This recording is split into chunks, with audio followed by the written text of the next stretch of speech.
você que acompanha o Talking DI. Nessa edição nós vamos falar sobre a criminalização da LGBTfobia. Eu sou Edna Pedruzzi, repórter do Diário do Iguaçu, e a gente recebe para falar sobre esse tema o advogado trabalhista e defensor do movimento LGBT, Theo Fortes. Theo, seja bem-vindo ao Talking DI. Boa tarde, Edna, tudo bem? Muito obrigado pelo convite, né? Boa tarde a toda a audiência também. E fico muito feliz com o convite, fico muito honrado com esse espaço de fala, que é tão importante, principalmente nesse mês do orgulho, né? Que ele acaba por vislumbrar, né? E acaba por atender toda uma comunidade aí que muitas pessoas acham que é a comunidade feliz, né? E realmente somos cheios de felicidade e alegria de viver, mas também temos um vislumbre, também temos um horizonte de muita luta pela frente, que não é só sobre o mês agora de junho, né? É um ano todo, anos e todos e décadas de luta. Com certeza. Então, para a gente iniciar, então, desde 2019, através de uma decisão do STF, né, algumas situações foram configuradas como crimes para a comunidade LGBT, né? Então, explica quais são essas situações que são consideradas crimes. Certo. Então, quando falamos sobre essa decisão de 2019 do STF, você acaba observando todo um contexto da comunidade, né? Muitas vezes as pessoas entendem que a violência é puramente verbal, puramente física, mas ela está além disso. E a decisão ela abarca não só esse entendimento comum, mas diversas situações que diz respeito a LGBTfobia dentro do trabalho, em redes sociais. Muitas vezes as pessoas acham que a internet é terra de ninguém, mas não é. Com o tempo, vamos observando diversas decisões do judiciário, né, buscando abraçar esse mundo novo virtual que a gente já está enfrentando faz um tempo. Então, essa decisão do STF, ela chega e demonstra e tenta buscar fazer valer a Constituição em alguns quesitos e alguns direitos que ela trata. E ali naquela decisão fala que a questão das penas, ela primeiro fala sobre equiparação à lei do racismo, e então se aplica os artigos da lei do racismo em situações de crime de LGBTfobia, que podem ser situações de violência física, verbal, no trabalho, algum tipo de preconceito no trabalho. São né? ofensas, Ofensas, né? Por exemplo, todo tipo de violência que tem como matéria original a identidade de gênero e a orientação sexual da pessoa. Né? E muito se fala sobre discurso de ódio. Então, são atos que justamente atentem contra as liberdades das pessoas. A liberdade de ela ser quem ela quer ser, da orientação sexual dela, da identidade de gênero dela. Atos que justamente lesionem esse tipo de direito que a Constituição determina. E Theo, quais são essas penalidades, né? Tu comentou ali que existem penalidades e equiparação à lei do racismo. Quais são elas, assim, para as pessoas entenderem também? As penalidades, elas dizem respeito à pena de reclusão.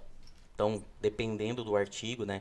Porque quando se comete um ato ilícito, ele tem que se encaixar naquele artigo X, né? A gente chama de fato típico. Cada fato tem uma pena, né? Mas ali na lei, ele determina penas de reclusão, prisão, de 1 a 3 anos, variando do tipo de ato criminoso. Né? E neste caso, tem o que é mais comum, assim, que tipo de crime mais comum, assim, as pessoas acabam realizando? Então, normalmente a violência física é a mais mostrada, né? Normalmente a violência física é a que mais os veículos de mídia demonstram, porque, de certa forma, é a que mais choca, né?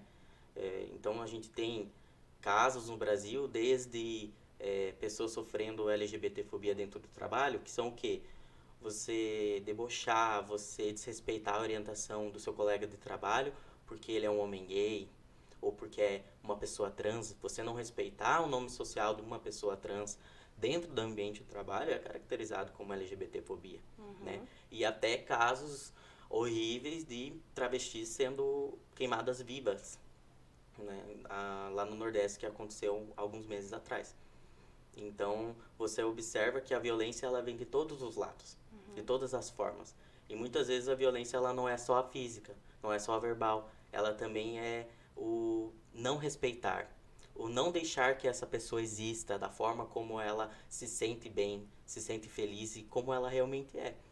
Então, até mesmo você chegar a ponto de ter que necessitar uma decisão do STF para fazer cumprir algo que já deveria ter sido determinado há muito tempo, há mais de 30 anos, isso já é uma violência.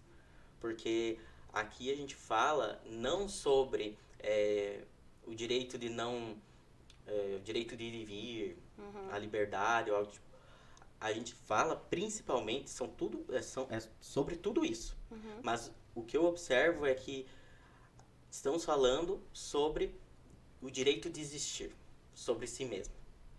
Então, antes mesmo de você conseguir uma vaga de emprego, de você conseguir realizar a sua união estável no cartório, você está falando do direito de existir. Porque a partir do momento que o outro fere de alguma forma, seja por violência física, verbal, psicológica e assim em diante, ele está ferindo o seu direito de existir. Então, a comunidade LGBT, infelizmente, no atual cenário, não está sendo permitido o direito dessa pessoa existir.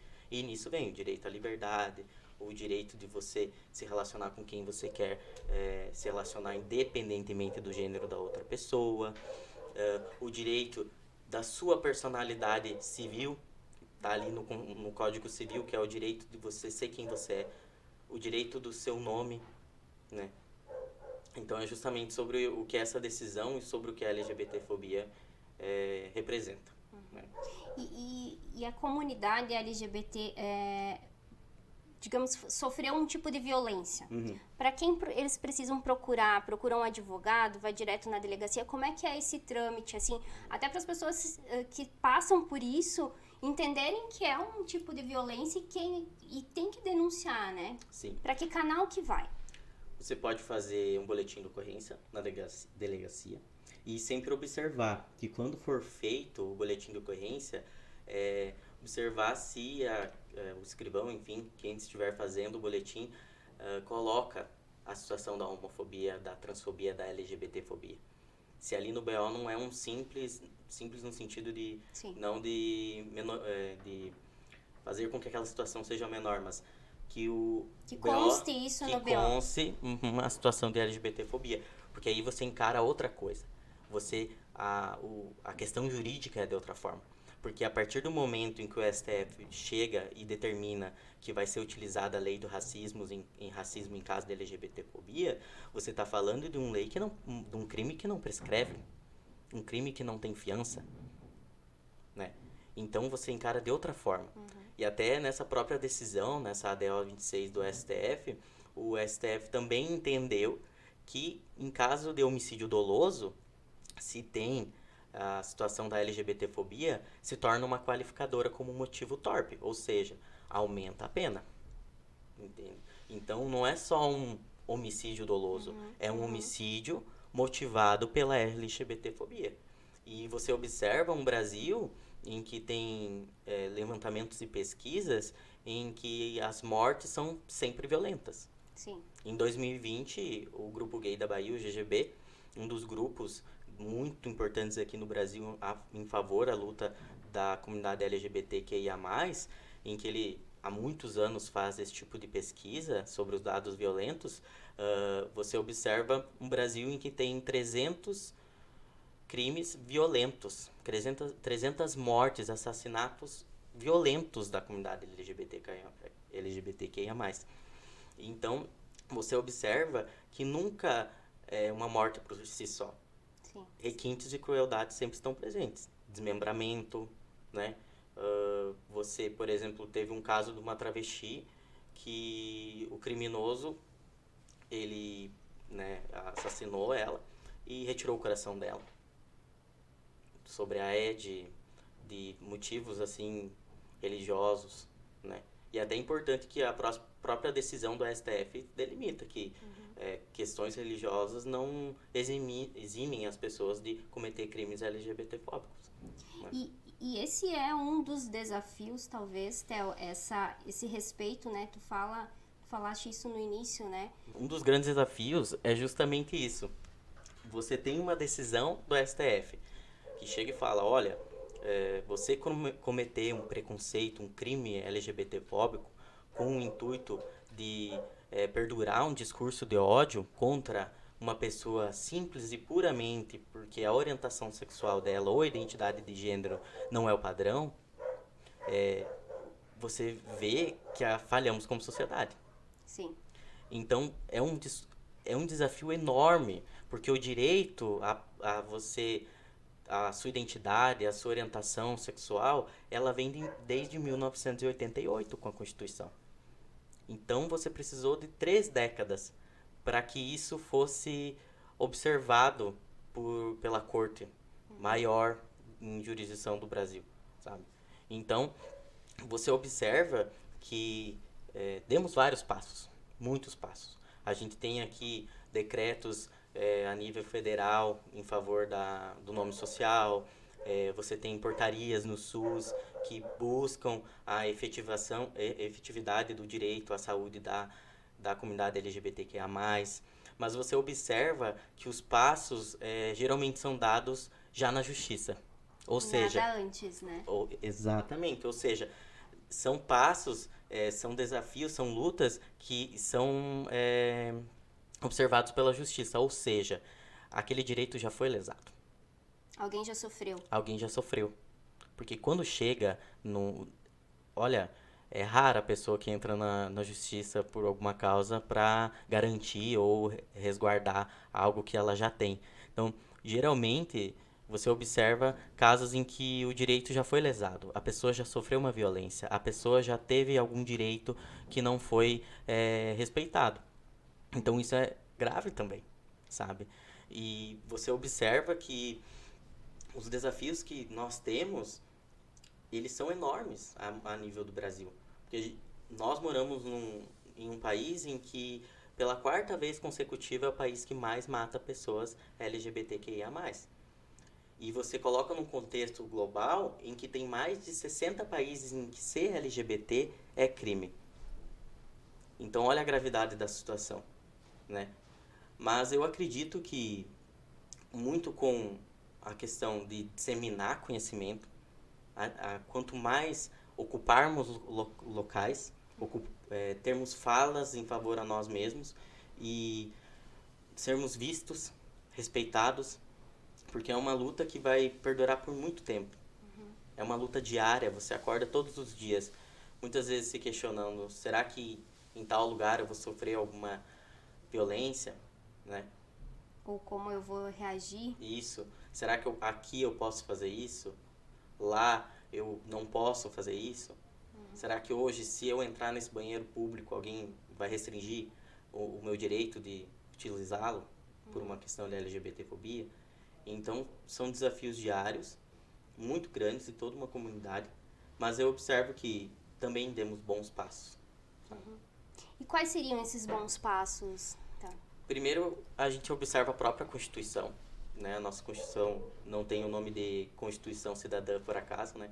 Então, ali, a própria Constituição, ela determina direitos fundamentais inerentes a qualquer cidadão, que não só as pessoas como cidadãos têm a responsabilidade em respeitá-los, mas também o próprio governo, o próprio Estado, né? Tem como objetivos e como fundamentos em ter esse respeito à dignidade da pessoa humana, à liberdade, direito de se expressar, né? Então, você observa a própria Constituição e casos como, por exemplo, em 2016, em que saiu um decreto presidencial que permitiu que as pessoas trans utilizassem o nome social no âmbito federal, seja em autarquia, né, seja em órgãos de administração direta, pública.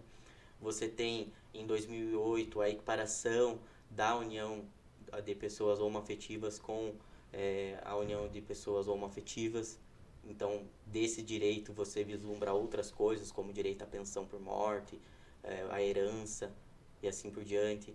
Em 2018, você tem uma decisão do STF reconhecendo e permitindo que as pessoas trans façam a retificação do nome e gênero junto a um cartório, que não precise enfrentar todo um processo judiciário para que alguém diga, não, você tem o direito de ter o seu nome e sua identidade de gênero respeitado.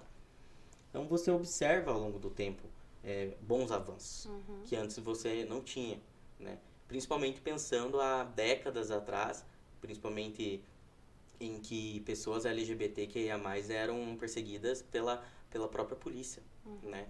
Então, você observa que temos bons passos, mas a luta é diária. E para a gente finalizar, Theo, qual seria então a sua avaliação para a evolução da lei para a comunidade LGBTQIA+. Certo. No quesito de lei, primeiro, acredito que precisamos, para qualquer lei no Brasil, ela realmente nascer, ela precisa da demanda, né? Então, você precisa da demanda de um direito ou de garantir um direito que já está previsto, por exemplo, na Constituição. Eu acredito que para começarmos a darmos esses passos, que continuarmos eles, na verdade é a melhor palavra, conhecimento, sabe? Conhecimento e ocupar espaços, né? E acima de tudo, fazer com que a Constituição valha, né? E cobrar do Congresso Nacional uma posição porque o que acontece? Essa ADO, ela é uma medida paliativa. Até mesmo no acórdão, o STF deixa bem claro, enquanto não sobrevier lei do Congresso Nacional. Então, enquanto não sobrevier lei, se é aplicado aquele entendimento do acórdão. Então, a gente precisa muito que uma legislação ela seja efetivada, sabe? Que hoje não se tem nenhuma legislação mais específica nesse sentido? Isso, principalmente a nível federal, nível nacional. Theo, então muito obrigada por sua participação aqui no Talking DI e fica o convite para vir mais vezes. Eu que agradeço, viu? Muito obrigado por esse espaço e por estar dando essa oportunidade para conversarmos sobre direitos tão necessários e que às vezes são tratados de forma equivocada, né? Esclarecer, né? Acima de tudo, nós advogados temos que ter esse papel, não só de fazer a advocacia como forma privada, né? Mas também, de certa forma, disseminar conhecimento e quando fazemos o nosso juramento, ao pegar a OAB, a gente tem que fazer também a Constituição valer. Então, acredito que disseminar conhecimento e entendimento sobre a própria Constituição também é um dever nosso. Muito obrigada, Theo. Imagina. A você que acompanhou esse vídeo, curta e compartilha com as pessoas. E também eu deixo o convite para seguir as nossas redes sociais do Diário do Iguaçu, do Portal DI Regional e do Folha de Chapecó. Até a próxima!